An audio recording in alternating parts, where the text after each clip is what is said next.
Warning, this video contains spoiler alerts.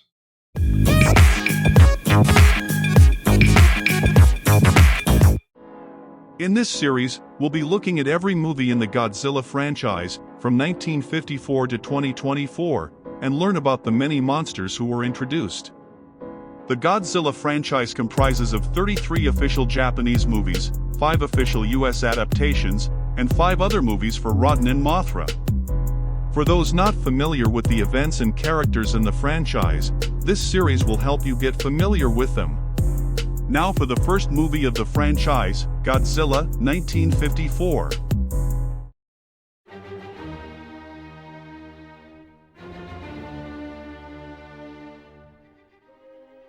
It started with the after effects of Godzilla's first attack on Tokyo. A news reporter for United World News, Steve Martin, who just stopped in Tokyo for a short detour on his trip, was caught in the battle and was left as one of the few survivors in the disaster. Now he laid on the floor, awaiting a doctor to tend to him.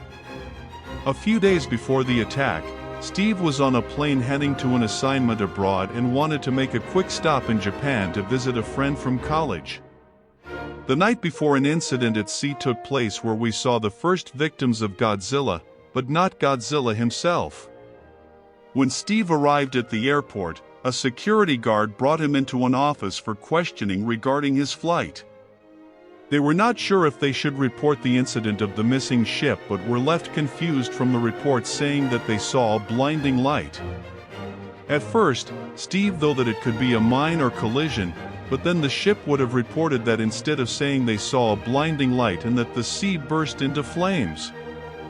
Steve joined in to help solve this mystery as a reporter for the United World News. Later that night, Godzilla struck again at another boat but still did not reveal himself. They managed to find a few survivors, but they all died within minutes due to shock and strange burns. Godzilla had already claimed 8 ships from the same shipping company, causing fear and panic across Japan as all trade and shipments had to be suspended to prevent further attacks.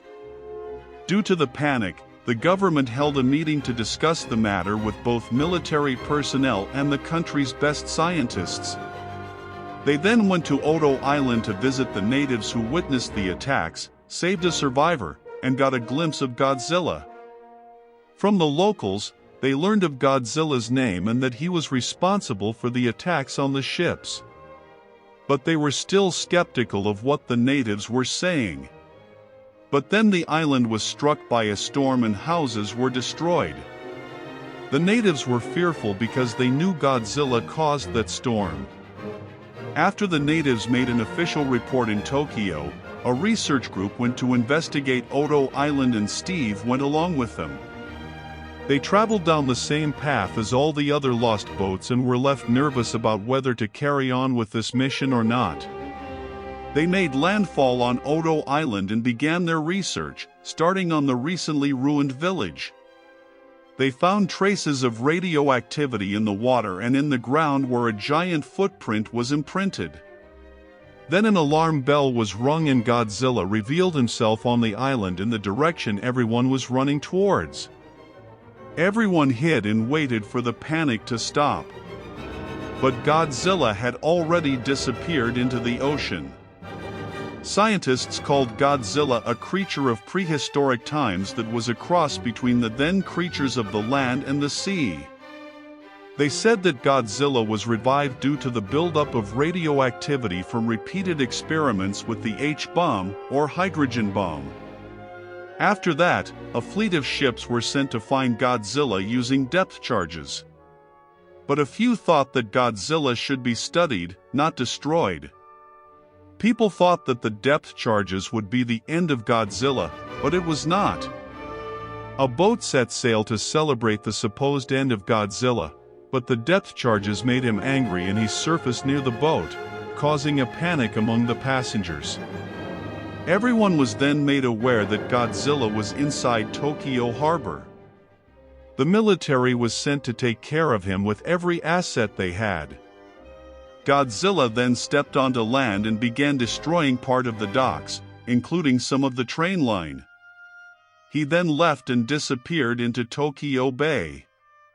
Everyone knew he would be back and had all the civilians in the surrounding area evacuated before Godzilla returned.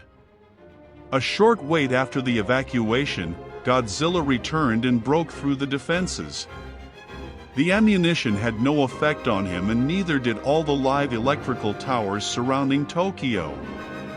He melted some of the towers to get through using his atomic breath and burnt down buildings while everyone there ran for their lives. Godzilla kept moving further inland, leaving a trail of destruction and chaos. Tokyo was turning into a sea of flames. Godzilla then left and the city was in ruin. Those who survived were injured and took shelter in a hospital. Steve was left in bandages. Steve then found out that the friend he came to meet, Dr. Ishiro Serizawa, had created a chemical reaction that could destroy all oxygen in water. This weapon would soon be known as the Oxygen Destroyer and might be the only thing that could kill Godzilla. Serizawa was both resistant and conflicted with the idea of using the Oxygen Destroyer, since there was no way of reversing its effects after it was used. But after seeing the devastation and hearing the children's voices sing in prayer for those lost in the attack, Serizawa agreed to use the Oxygen Destroyer, but have this time be the only time it will be used. They sent out ships to find Godzilla and prepared the Oxygen Destroyer at the bottom of the sea near him. Serizawa decided that he should be the one to release the Oxygen Destroyer and let its secrets die with him. He watched Godzilla be devoured by the weapon, and he severed the tube that was attached to his suit. Godzilla rose up to the surface to escape, but it was too late. He sank to the bottom, lifeless, and everything was disintegrated, from skin to bone. Godzilla was no more, and Serizawa was seen as a hero to everyone there. So, now that we know what happened, we can understand how Godzilla was first introduced to the world. The idea that inspired Godzilla came about through Japan's tragic incident during the atomic bombings they experienced in late World War II. They created a monster to represent their fear and found a way to express their feelings through this story. For a film that was created in 1954, the story was still engaging, though watching something in black and white felt weird. Another thing that felt weird was watching a costume fight instead of the CGI we're used to today. But the way how the story was told through narration fit well into the movie. A reporter who was just visiting to see an old friend and survived to tell the world of the greatest event in human history.